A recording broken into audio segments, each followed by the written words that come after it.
高考前1个月，我妈哭着打电话给我，说弟弟把同学的一只眼睛打瞎了，他们赔不起。她让我回家和物色好的男人结婚，彩礼用作赔款。她说她生我养我，我回报她这次就算还清了。我茫然，我为什么要回报你？不想生我，有本事别跟我爸上床睡觉啊！亲爱的朋友，你有没有过这样的时刻，偶然翻开一本旧书，指尖触到泛黄的纸页，突然就想起某个午后，阳光透过窗棂洒在书籍上，连灰尘都在光束里慢慢飘。那时的时光好像特别慢，慢到能把书中的每一句话都嚼出味道。欢迎来到时光书房，喜欢我的朋友欢迎点击订阅分享。那我们故事开始。我5岁那年，我妈怀孕了。为了躲计划生育，她把我扔给舅舅养。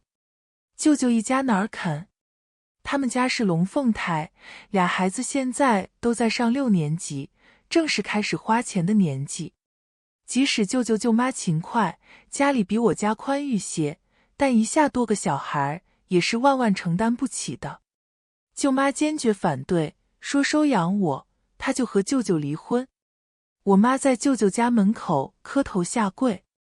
这年头，街头谁家有个风吹草动，没2下街尾的人就赶来看热闹了。毕竟活儿明天还能干，热闹过了，今晚就没了。一群人在舅舅家门口指指点点。我妈求舅舅，就当捡了只小猫小狗，给口吃的饿不死就行。她把我扔在舅舅家，直接走了。任我舅妈骂得多难听，硬是头也没回。我不敢跟我妈走，她叫我死也要死在舅舅家，要不就去街上当叫花子。舅妈莫让我进门，我就抱着膝盖在舅舅家门口坐了1晚上，看着圆圆的月亮，听屋子里传来舅舅舅妈的吵架声。那一晚有多恐惧，我现在已经忘了。我只记得那晚月亮很圆很白，我满脑子幻想着月亮上的嫦娥仙子在天上看到我妈妈不要我了，会不会下凡来接我去月宫？等我去了月宫，爸妈看我不见了，肯定后悔得不得了。到时候他们就算哭着求我回家，我也不回了。舅舅舅妈吵着吵着，我睡着了。不知道他们怎么商量的，第2天，舅舅把睡在门口的我叫醒，领进屋里。舅妈冷着脸，哒哒哒踩着缝纫机。表哥和表姐已经上学去了。我走到他跟前，看着他阴沉到恐怖的脸，战战兢兢。舅舅在背后推了我一把，说叫舅妈好。我立刻听话的叫舅妈好。舅妈理都不理，一个眼神都没给我。我转头看舅舅，舅舅无奈地说，没事，你舅妈只是在气头上，等她消气就好了。别看她看着凶，其实她心肠可软了。我似懂非懂的点头，鼓起勇气问舅妈，舅妈，你喜欢小猫还是小狗？舅妈终于肯施舍我一个眼神，冷淡道，都不喜欢。我准备好的话一下子被堵在肚子里，说不出口了。本来我想好的，舅妈说喜欢小猫，我就学喵喵叫。她说喜欢小狗，我就学汪汪叫。5岁小孩的想法是很可笑，但我当时什么都不懂，什么都没有。我实在不知道做些什么，让看起来很讨厌我的舅妈留下我。舅舅去上班后，我一个人和舅妈待在一起，更害怕了。我怕舅妈趁舅舅不再赶我走。舅妈做饭的时候，我主动帮忙摘菜，被她一脸不耐地赶出厨房。于是我偷偷搜罗了所有的房间，把脏衣服都拿去厕所洗。表哥表姐放学一到家，舅妈已经做好了饭。她吩咐表哥江参叫我吃饭。江参在洗手间里发现了我。他说，翠花，我妈叫你吃饭。我乖巧地笑道，表哥，你们先吃。我不饿，我要洗衣服。江参定睛一看我手里的东西，窘迫的大叫：“妈，你怎么连我的那个都给他洗啊？”舅妈风风火火地闯进来，看到我手上的4角内裤欲言又止，脸上的表情很奇怪。我看不懂。在家的时候，我也这样给我爸洗衣服，不觉得有什么不对。舅妈命令我别洗了，吃饭。我脆生生道：“舅妈，我不饿，不用吃饭。我看衣服都脏了，就拿过来都洗干净，马上就洗完了。”谁知舅妈根本不吃我这套，劈手夺走我手里的衣服扔进盆里，强硬地命令道：“出去吃饭，不然我就让你舅舅把你送回家。”我怕极了，麻溜出去吃饭。见到正在吃饭的表姐江浅，乖巧打招呼：“表姐好。”她不理我的样子和舅妈一模一样，都是黑着脸，耷拉着眉眼。我的到来让江浅处处不爽。她本来一个人一个房间，现在却必须和我挤。她感情甚笃的爸爸妈妈彻夜吵架，甚至到了闹离婚的地步。她特别讨厌我这个罪魁祸首。我讪讪地去装饭，装完又怕多了，再扒拉了一半回电饭煲。装好饭，我在饭桌上夹了3根小白菜，就准备去小马扎上吃。妈妈说，女孩是不可以上桌吃饭的。舅妈问我，你去哪？我指了指舅妈脚边的小马扎，说，我坐这里吃。舅妈看着我的小碗，表情似乎做了一番心理斗争。她沉默几秒，忽然骂了句干我娘，就起身洗了个大碗，把我装的饭菜倒进里头，又添了大半碗饭。她夹了2大筷子绿油油的小白菜，1大筷子金灿灿的炒鸡蛋，1大筷子黄澄澄的土豆丝，又从土豆丝里挑了几根酱油色的猪肉丝，恶狠狠甩进我的碗里。吃，坐这里吃。我一时间惶恐无措，推辞道：“舅妈，太多了。”我以为我尽量少吃点。舅妈在我身上的花销，小点再小点，她就能不那么讨厌我。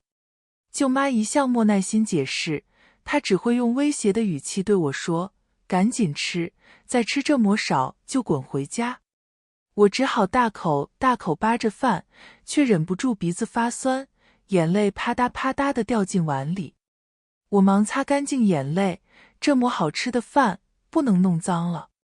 舅妈的手艺很好，她做菜舍得放油和调料，每一道普普通通的菜经过她的烹饪都变得色香味俱全。江浅啪地摔了筷子，骂我：“哭什么哭？给你吃给你住，还哭哭哭，搞得好像谁欺负了你似的。”我猛地摇头：“对不起表姐，我只是高兴。爸妈不要我，还好舅舅舅妈要我，我不用当叫花。”江浅沉默了。舅妈埋汰了他一句：“赶紧吃饭，就你话多。”我到舅妈家的第1个星期，有小燕子在阳台做窝了。舅妈说这是吉兆。托了小燕子的福，舅妈心情好，踩着缝纫机，边哼歌边给我做新衣裳。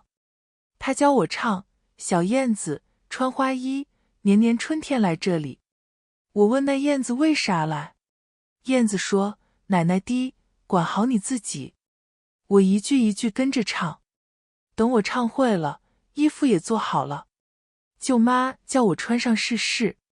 她用别人做衣服剩下的黑布和白布，给我做了件拼接的外套，乍一看还真挺像小燕子的。我穿上刚好合身。舅妈在一旁看了直点头，真像只小燕子。我这手艺没话说。你脱下来，我再给你缝个图案。我趴在桌子上，认真地看着舅妈只用黑线和白线，变魔术似的绣出一只小燕子。舅妈展开给我看，有些得意：“怎么样？”我使劲点头，跟阳台上的小燕子一模一样。舅妈哼了一声：“那当然，我这手艺10里8乡都找不出第2个。”舅妈是很厉害的裁缝，附近的人都会找她修补衣服。他一天能赚20-30块，最多的时候甚至有40-50。舅妈说，她自己能养活自己，腰杆子就直，不需要看别人脸色。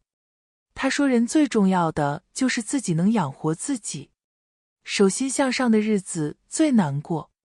第二天，舅妈告诉我，我到了上小学的年纪。我惶恐极了，我知道上学是要钱的。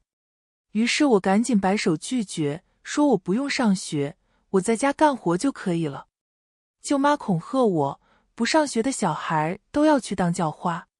她又说，我去学知识，学本领，长大了再害她钱。我就向她保证，我以后长大了一定会赚很多很多钱，给她买很多很多排骨吃，还有很多很多新衣服穿。舅妈愣了一下，她没想到她在饭桌上跟舅舅抱怨家里没钱，她都2年没买过新衣服，没吃过排骨的话被我听进去了。舅妈哼了一声，说，你幼稚园都没上过，不烤个鸭蛋回来就不错了。我一听，说，烤鸭蛋？学校还可以烤鸭蛋？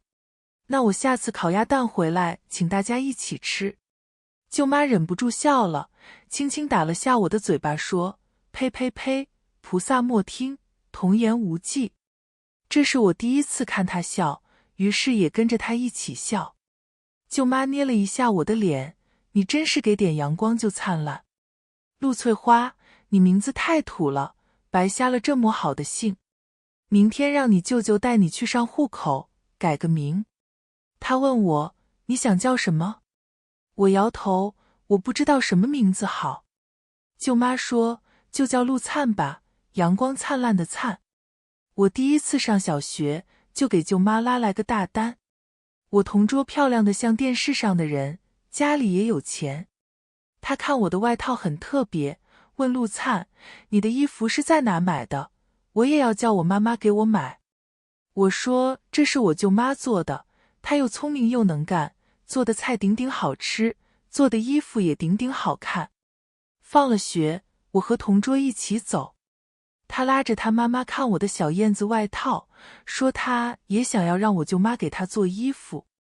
我在她妈妈面前转了一圈，她妈妈就让我回家问问我舅妈，做3件这样的外套，1件20，能不能做？能做的话，她明天把布料带来给我。我惊讶地问，3件？同桌妈妈解释，我同桌是3胞胎中的老3，她有的，其他2个也要有，不然他们会打架。她说，先做3件，做得好，以后还从你舅妈那顶。我回家问了舅妈，舅妈用稀奇的眼光看我，你怎么跟她说的？我答，我就说，你是10里8乡最厉害的裁缝，做的衣服顶顶好看。舅妈笑了，你个小鬼头，还挺能推销的。舅妈答应了做外套的事，按照我同桌妈妈的要求，做了3件像我那样拼接款式的外套，1件粉色碎花，1件黄色碎花，1件绿色碎花，胸前也分别绣上了指定的图案。我把衣服交给了我同桌，他喜欢极了，摸着胸前的小鸭子图案，傻笑了一整天。他妈妈给了我60，让我转交给舅妈。回家的时候，我的手一路都放在口袋里攥着钱，生怕弄丢了钱，我就成了千古罪人。舅妈接过我带回来的3张20块，一张一张展平，对着光查看，笑得合不拢嘴。陆灿啊陆灿，你还真是只有福气的小燕子，竟然还能帮我赚钱。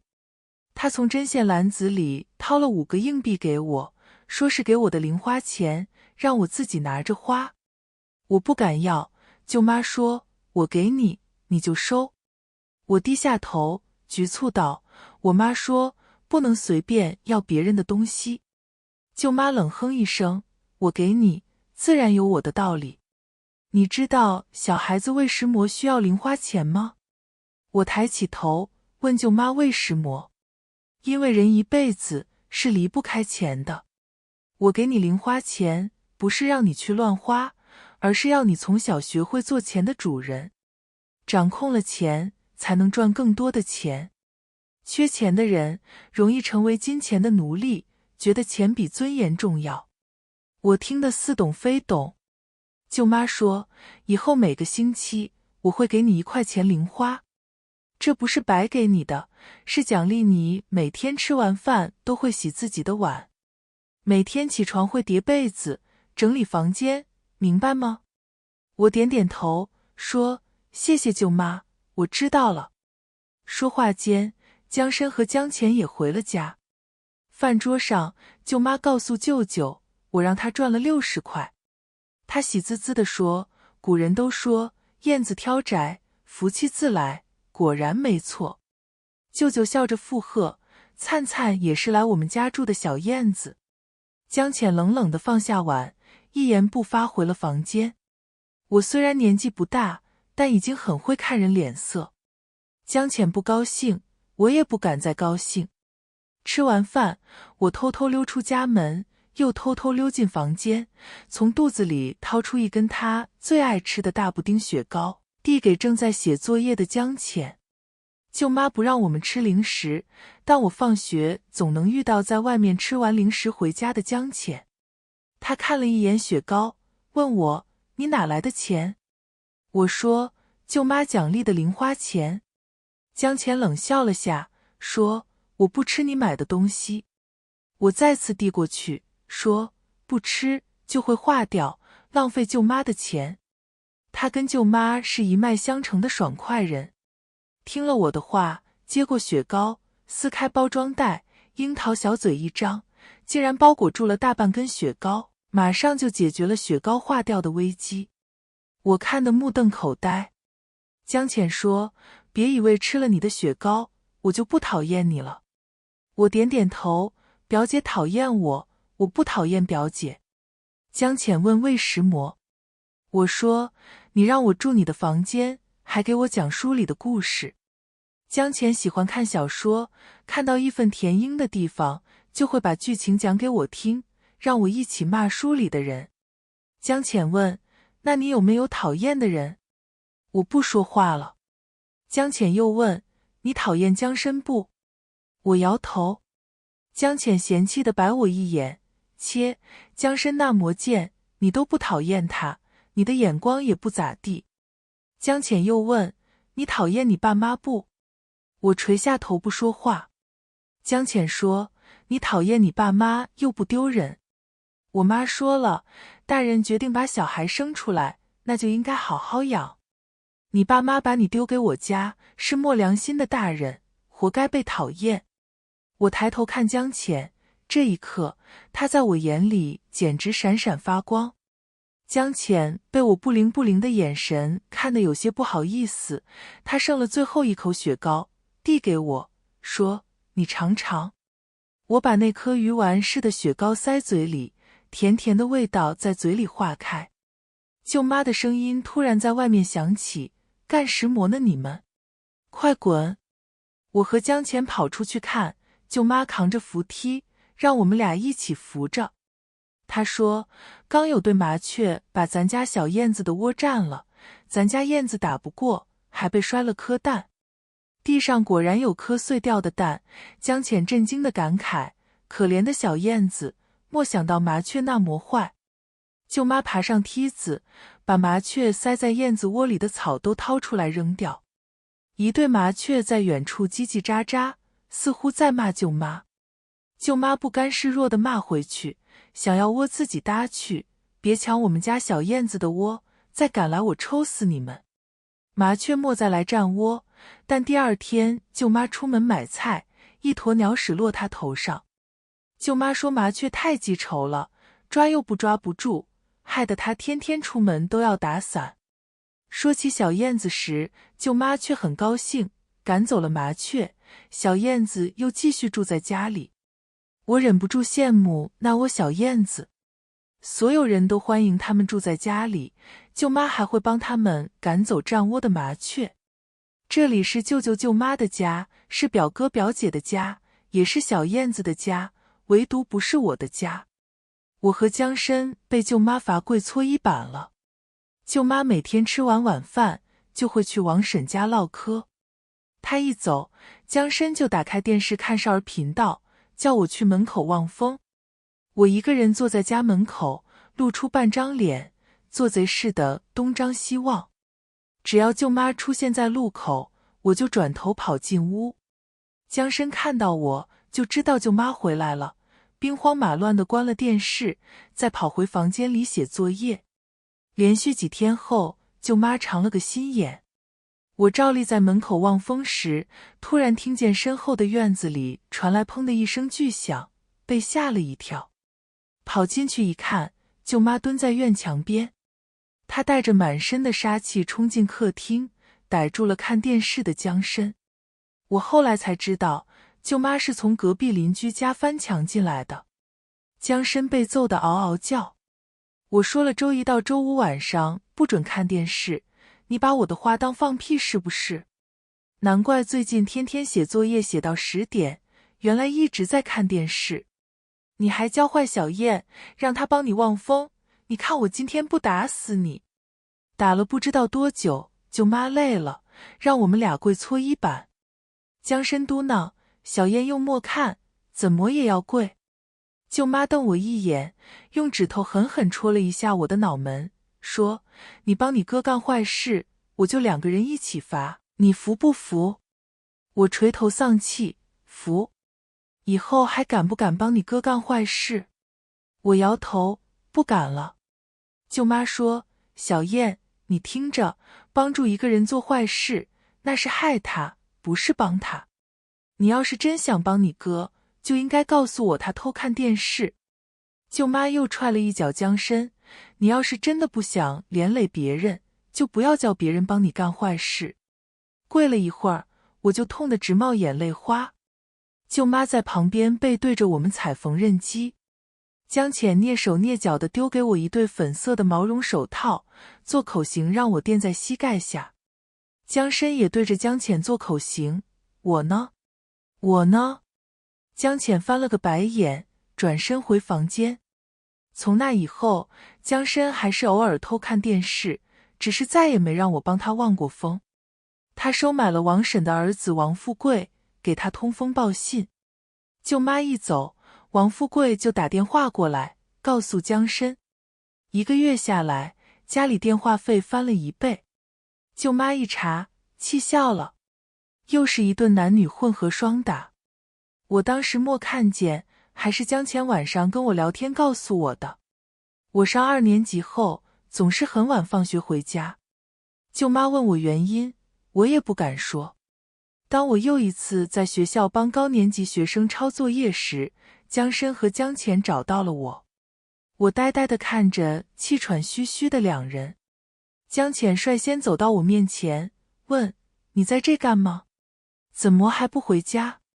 我低声叫了句表姐。江浅看了看我，又看看我身边4个玩豆草、翻花绳的高年级学生，似乎领悟到了什么。他抽走我手里的作业本和答案，看见上面5年级的字样，冷笑一声。他手一甩，作业本摔进那群流里流气的女生中间，又拿起答案，3两下撕成了碎片。4个女生纷纷站了起来，逼近江浅，嘴里还骂着不干不净的话。江参抓住其中2个女生的后领，问：莫长眼睛是吧？敢欺负我妹？王富贵也挥舞着一把雨伞，用肩头部分对着其中一个斜刘海。见他们3个一副不好惹的模样，4个高年级女生纷纷提着书包跑了。江浅问：你天天那么晚回家，就是在帮他们抄作业？我又委屈又羞愧，眼泪像泄了洪似的涌出来。江参拍了拍我的头：你笨儿，被欺负也不跟我们说。我一时只知道抹泪，不知该说些什么。回家路上，为了哄我，江浅和江参分别出了1块钱，王富贵出了5毛，3人合资给我买了一个打着油纸伞的纸杯蛋糕。他们3个坐在路边看着我吃，一起安慰我。江浅说：吃了蛋糕就不准哭了，我都没吃过这个。江参说，以后有人敢欺负你，你就报我的名字，说你是我妹。王富贵说，你别怕他们，那几个人我都认识，都是没用的东西，只敢欺负1、2年级的小学生。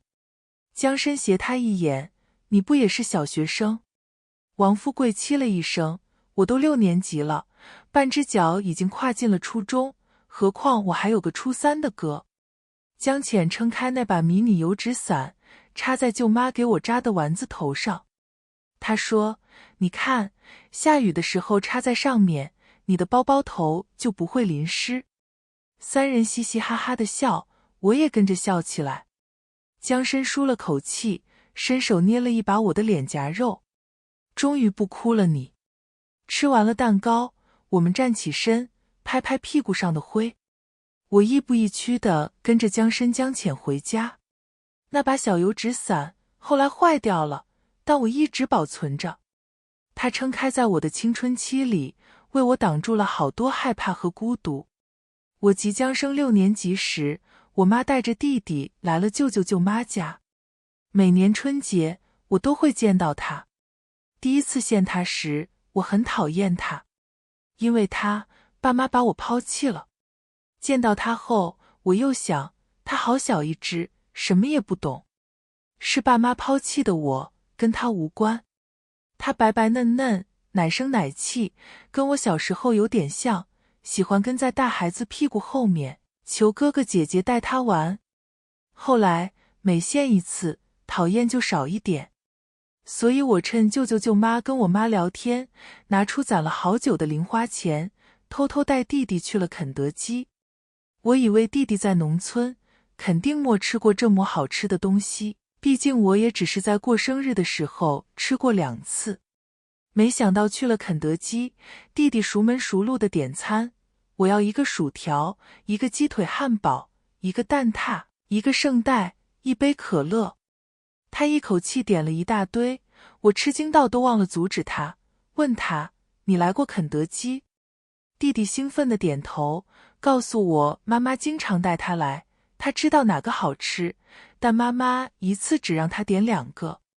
那一刻，我体会到了语文书上说的心碎是什么意思。吃完肯德基，我牵着弟弟走在回家的路上，妈妈看见我们，冲过来给了我1个耳光。他张口就质问我，你带你弟弟去了哪里？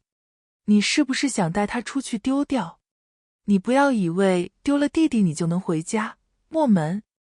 舅舅和江参跟在我妈身后，2人看到我妈的动作，快步冲上来把我护在身后。弟弟吓呆了，反应过来才说，妈妈，姐姐带我去吃肯德基。我妈一愣，嘴巴张了张，伸出手想摸摸我的脸。江参对着我妈怒目而视，不让她碰我。他的手只能尴尬地停在半空，又收回。舅舅也又生气又无奈，姐，我真是不知道怎么说你。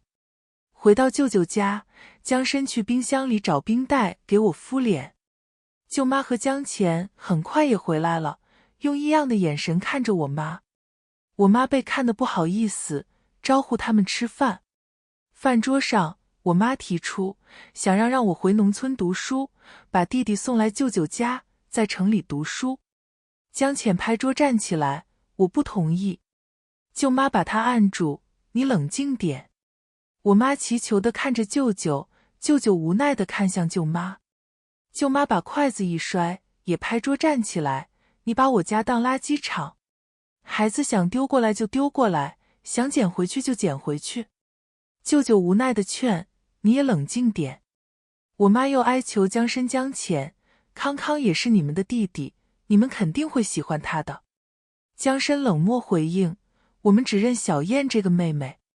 我妈求告无门，只好把我拉过去，按着我的肩膀让我跪下，嘴里念叨着，翠花，那是你亲弟弟啊，你求求你舅舅舅妈，把你弟弟换来城里。江浅翻了个白眼，小燕是我和我哥的妹妹，才不是什么康康的姐姐。弟弟哇的一声，抱着我妈的腿，哭着喊着不要住舅舅家。我妈自说自话，你弟弟好可怜啊。农村的老师教的不好，在农村根本读不好书。你在城里吃香喝辣这么多年也够了，你回来吧。狗不嫌家贫，我才是你的亲妈啊。我挣脱开我妈的手，说我不要。我妈眼珠颤了颤，她一下子变得鬼气森森，好像从一个活人变成了一具反应迟钝的僵尸，一字一顿问我，你说什么？我说我不要。在我妈的耳光打过来之前，江参眼疾手快地把我拉开。舅妈拿起我妈送来的土特产，一包一包往外扔。陆灿早就上了我家的户口，办了收养手续，你当初也是答应了的。你敢在我家打我的孩子，你给我滚！我养陆灿，那是因为陆灿是个好孩子，跟你半毛钱关系都没有。你说换就换，就算陆灿同意，我也不同意。江钱也屁颠屁颠地跟着舅妈，把我妈带来的土特产，还有我弟的换洗衣物、生活用品，一包一包地往外扔。他俩往外扔，舅舅就一包一包往里捡。舅妈发现了，骂舅舅，你再给我捡一下试试。江参怕我妈把我带走，给王富贵打了个电话，说要把我送过去躲躲。一时间，舅舅家乱成了一锅粥。舅妈百忙之中还抽空给了我和江参2块钱，叫我们去王婶家的小卖部一人买根雪糕吃。他们处理好了，我妈就叫我回来，又叮嘱我不要乱走，好好待在王婶家看电视。我和江参刚在王婶家小卖部吃上冰棍，舅妈就打电话来叫我们回家。我妈已经走了，舅妈边看电视边包着饺子，她看我胆怯地进门，把我叫过去，问我，你想不想家？我说的是你爸妈家。我眼泪刷一下就流下来了，摇着头说，不想。舅妈叹了口气，去厨房洗了个手，再出来给我擦泪。小燕，我知道你不想回家，我就是告诉你，以后舅舅舅妈家就是你的家，你妈跟你说什么，你都别管她。舅妈看我在认真听，继续说，你哥跟你姐，一个皮猴子，一个倔驴一样，虽然他们更让我操心，但我还是希望你跟他们2个学学。太懂事可不行，容易被别人欺负。我无声点头。舅妈用手背抹去我一颗一颗滑落的眼泪，说，你看你，从小到大，从来不敢哭出声来。有时候，父母才是最会欺负孩子的，你妈就是这样。我知道你是个早慧的孩子，你能听出好歹，所以我才告诉你，你以后无论如何，都不要对你爸妈心软。舅舅在一旁听不下去了，你怎么这么教孩子呢？舅妈又骂他，我说错了吗？难道你希望小燕回农村，一辈子烂在那里？你有没有良心？舅舅弱弱的反驳，我又没这么说。舅妈翻了个白眼，问我，在你心里，觉得什么最重要？我想了想，说，好好学习，长大了报答舅舅舅妈。舅妈摇头，说，每个人都应该觉得自己的人生最重要。你好好学习，是为了以后过得更好，满足了这个条件，再来报答我和你舅。别人怎么对你，你就怎么对别人。如果以后他们对你提什么要求，你就反过来想一想，你提出这样的要求，他们会不会答应？舅妈说完，立刻考验我，如果你妈以后偷偷去学校找你，要你跟她回农村，让弟弟在城里读书，你应该怎么做？我试探着回答，拒绝她。舅妈欣慰点头，聪明。如果你妈以后跟你说，她生了你，你以后赚的钱都要给她，你应该怎么办？我严肃地答，拒绝她。连说了10来个抑扬顿挫的拒绝她，舅妈满意了，舅舅叹了口气。自从被舅妈赶走后，我妈好几年都没来舅舅家走动。一开始，舅舅还会劝我回家过年，被舅妈骂了几回，他也不劝了。日子缓缓流淌，从舅舅舅妈的只言片语中，我听说我弟弟被溺爱得不像话，小学就开始考不及格，不写作业，天天被叫家长。一上初中就开始跟着一群小混混打架斗殴。我妈去派出所领了我弟好几次，她总觉得是农村老师教不好我弟，果然又来学校找我。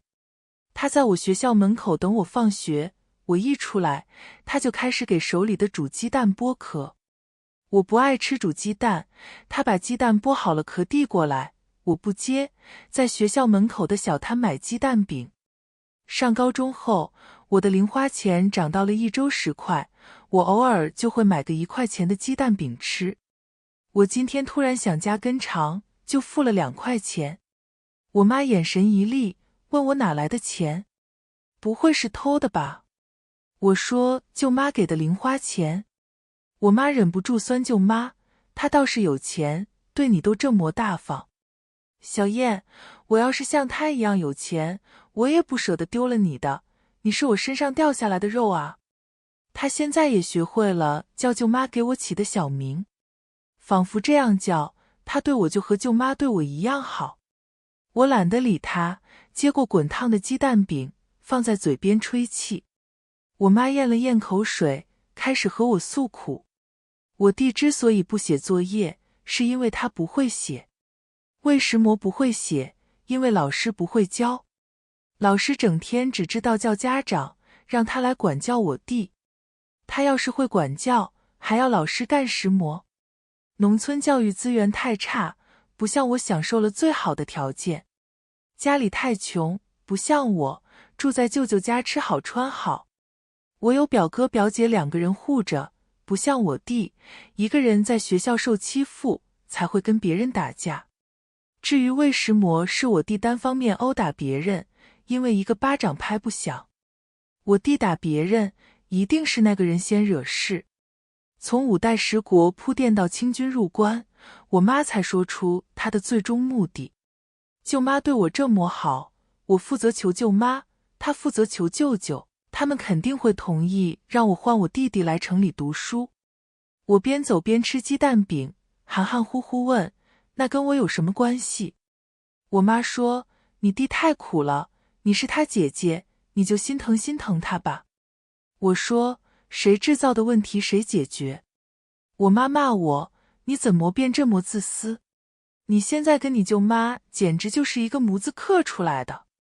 我惊喜地问，真的吗？我妈看我一副被夸爽了的样子，又转移了话题，小燕，你是我10月怀胎生下来的。她别以为你舅妈养你几年，就会把你当亲生的。她有儿有女，养你就当养只小猫小狗，反正也花不了几个钱。说话间，我快到家了，对我妈摆摆手，你回去吧，我不跟我弟换，舅妈就喜欢我。我妈气得前瞪眼，但她不敢跟着我进舅妈家。她之前来那几次，都被我舅妈边喊着抢孩子边用扫帚轰了出去。家里现在就我一个孩子。江深在广城跟几个大学同学搞创业，江浅在首都读研。我高3了，舅舅舅妈现在的精力全都放在我身上。虽然高3学业压力很重，但我体会到了前所未有的幸福。我洗了手坐下吃饭，跟舅妈闲聊，刚我妈又来找我了。舅妈习以为常的表情，是吗？她还是那老一套。我点头，还是抱怨一大堆，他们有多不容易，最后叫我跟我弟换。舅舅问，那你咋说？舅妈把清蒸鲈鱼、红烧肉都端到我面前，又拿了个空碟子，给虾仁剥好壳就放碟子里让我吃。谢谢舅妈，爱你。我笑眯眯道，接着说，我跟她说，谁制造的问题，谁来解决。舅妈拍掌大笑，对我竖起大拇指，说得好，不愧是我们家学霸。要我说，他狠狠心管好他儿子，读完这几年以后去当兵，出来了也大有前途。他就非觉得他儿子没出息，是因为莫来我们家吃香喝辣。小燕学习好，是因为他送来了我们家。什么人呐，这是？好在他也不常来，这次碰了壁，大概又有个大半年不来烦你。听着舅妈絮絮叨叨吐槽我妈，为我鸣不平，我心情大好，吃了2碗饭。高考前1个月，我妈哭着打电话给我，说弟弟把同学的一只眼睛打瞎了，他们赔不起。她让我回家和物色好的男人结婚，彩礼用作赔款。她说她生我养我，我回报她这次就算还清了。我茫然，我为什么要回报你？不想生我，有本事别跟我爸上床睡觉啊！挂了电话，我倒头就睡。第2天放学，果然碰见我妈蹲在学校门口等我放学。我付了2块钱，要一个家常加鸡柳的鸡蛋饼。我妈1年只来1、2次，每次她来，我就买一个3块钱的鸡蛋饼安慰自己。我妈又急又气又恨，你还有心情吃鸡蛋饼？你怎么那么冷血？你为什么一点都不心疼你弟？我看着老板熟练的摊面饼、磕鸡蛋、切火腿肠，随口道：我急什么？又不是我要他打瞎别人眼睛。我妈一双手犹如铁钳般制住我，你今天必须跟我回去，不然你弟完了，我们家也完了。我生了你，你必须还了我的恩，以后我们两不相欠。不远处，我爸和几个壮汉从面包车上跑下来，准备一起把我带走。我挣脱不开，一时间血液都凉了。我不想跟我妈回去，不想被我妈卖给不认识的人结婚生孩子。我抓住鸡蛋饼老板的小摊，大喊救命！鸡蛋饼老板不是个不讲义气的人，顿时大叫起来：干嘛呢？你们干嘛呢？抢我顾客！我报警了！我爸吐掉嘴里的烟头，瞪着老板：这是我女儿，我带我女儿回家，关你什么事？我哀求老板：老板，求你帮我报警，我是许才冯家的孩子，他们要抓我卖钱。我高3快要高考了，我不想一辈子被他们毁了。放开孩子！老板挡在我爸面前，学校门口的保安也过来了解情况。我妈好说歹说，老板坚持不放人，让我妈去跟远警说。舅舅舅妈来派出所领我回去时，我扑到舅妈怀里放声大哭。舅妈顺着我的背抚摸，安慰道：没事了，没事了，以后我和你舅每天都接送你。从前我们都没有想过我爸妈会做到这种程度。他们那一伙人都被拘留了3天，出来后，我爸妈还给来帮忙的壮汉赔了一大笔钱。我弟因为赔不起钱，也进了未成年管教所。后来，舅舅舅妈果然起早贪黑接送我，他们对待我比对江深江浅高考时还慎重几分。爱土里会长出最芳香的果实。高考成绩出来那天，舅妈在家放了1万响的鞭炮。那一年的高考状元奖学金是2万。在我的强烈要求下，我给舅妈换了蝴蝶牌缝纫机。舅舅的自行车也被我换成了新日电动车。江深江浅打电话来祝贺我：哇，没想到你是我们中最先赚大钱的。我们的礼物呢？小燕，你知道我最喜欢什么吧？我已经买好回家的车票了。我笑着回答：已经买回来了，待会儿我把它藏起来，你找不到就不给你。电话那头的笑骂彻底被震天响的鞭炮声掩盖。从此，我的前路光明灿烂。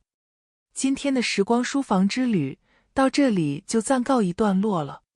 下一期我们会带着新的时光之书与你相遇，可能是关于老上海的弄堂故事，也可能是藏在经典名著里的岁月细节。记得常回来看看，时光书房永远在这里，陪你在文字里与时光温柔相拥。咱们下期见。